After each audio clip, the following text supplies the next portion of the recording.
Hello guys, क्या हाल चाल है सबके। तो आज के एपिसोड में हम शुरू करते हैं नॉन कोऑपरेशन के बाद मूवमेंट्स कैसे कैसे शुरू हुए। तो सबसे पहले है मूवमेंट इन टाउन्स।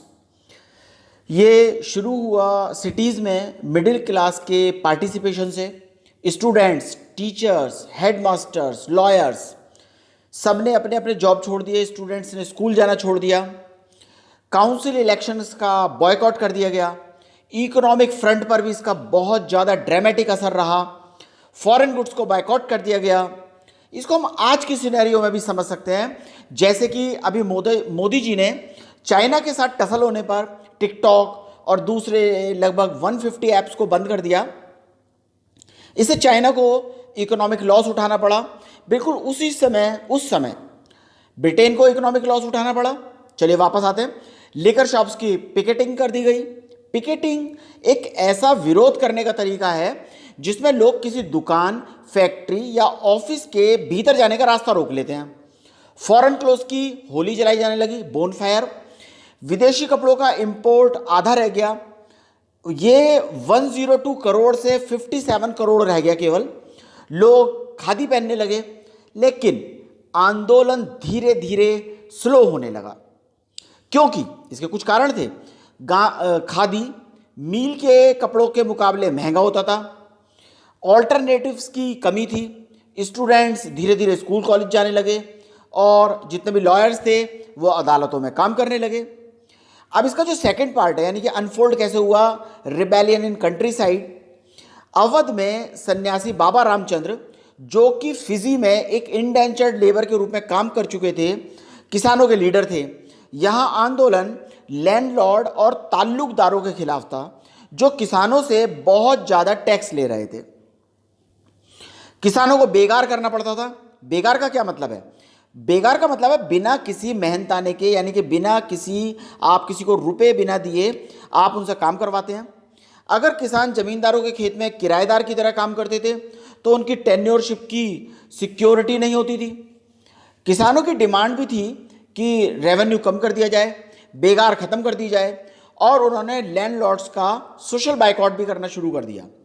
अक्टूबर तक नेहरू जी और बाबा रामचंद्र ने अवध किसान सभा का सेटअप किया। अचानक नॉन कोऑपरेशन के दौरान बहुत सारी जगह लूटपाट होने लगी। ताल्लुकदारों के मकानों पर हमले होने लगे और महात्मा गांधी का नाम लेकर लोग अपनी कार्रवाई जो कर रहे थे वो बिल्कुल ठीक बता रहे थे। इसका नेक्स्ट पैराग्राफ है movement of tribals in Andhra Pradesh. Andhra Pradesh की गुड्डम हिल्स में गुरिल्ला मूवमेंट फैल गया। ब्रिटिश गवर्नमेंट ने आदिवासी लोगों को जंगलों में घुसने पर प्रतिबंध लगा दिया। ना तो वो जंगलों में अपने जानवरों को चरा सकते थे और ना ही जलाने के लिए लकड़ी ला सकते थे जिस पर वो खाना बनाते थे। इस कारण से ट्राइबल पीपल में गुस्सा भर गया, क्योंकि उनकी रोजमर्रा की जिंदगी अफेक्टेड हो गई।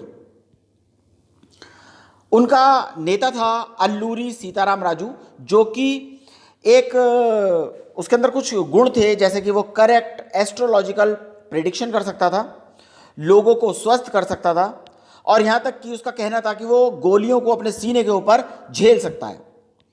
राजू महात्मा गांधी से बहुत इंस्पायर्ड था और लोगों से खादी पहनने और शराब छोड़ने के लिए कहता था। विद्रोहियों ने पुलिस के ऊपर अटैक और अधिकारियों को मारना शुरू कर दिया। 1924 में राजू को पकड़ लिया गया और उसको फांसी दे दी गई, लेकिन राजू तब तक एक फोक हीरो बन चुका था। इसके बाद जो नेक्स्ट पैराग्राफ है वो है स्वराज इन प्लांटेशन।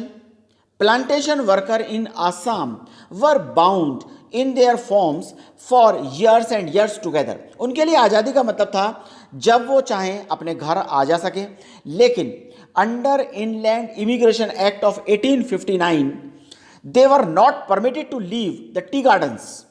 बिना इजाज़त के जैसे ही प्लांटेशन वर्कर्स ने नॉन कॉपरेशन के बारे में सुना, उन्होंने अपनी अथॉरिटीज़ को डिफाई करना शुरू कर दिया। हजारों लोग अपने प्लांटेशन से, यानी कि चाय के बागानों से भाग निकले। उन्हें लगा कि गांधी राज आ गया, लेकिन रास्ते में रेलवे और स्टीमर की स्ट्राइक होने के कारण वो अपनी मंजिलों तक नहीं पहुंच पाए। उनको पकड़ लिया गया और बुरी तरह ब्रूटली पीटा गया। तो चिल्ड्रन यहाँ पर हमारा ये वाला एपिसोड ख़त्म होता है। इसके अगले एपिसोड में इसके आगे की कहानी लेंगे। तो ओके चिल्ड्रन, जैसे मैंने बताया कि इस स्टोरी को डीपली अंडरस्टैंड कीजिए। मैक्सिमम 2 क्वेश्चन इस इतने वाले पार्ट से जरूर आएंगे, इसको मिस मत कीजिए। Thanks for watching, keep supporting me, like and share my videos. If you have any doubt, comment it below. Do not forget to subscribe it. Bye bye. Okay.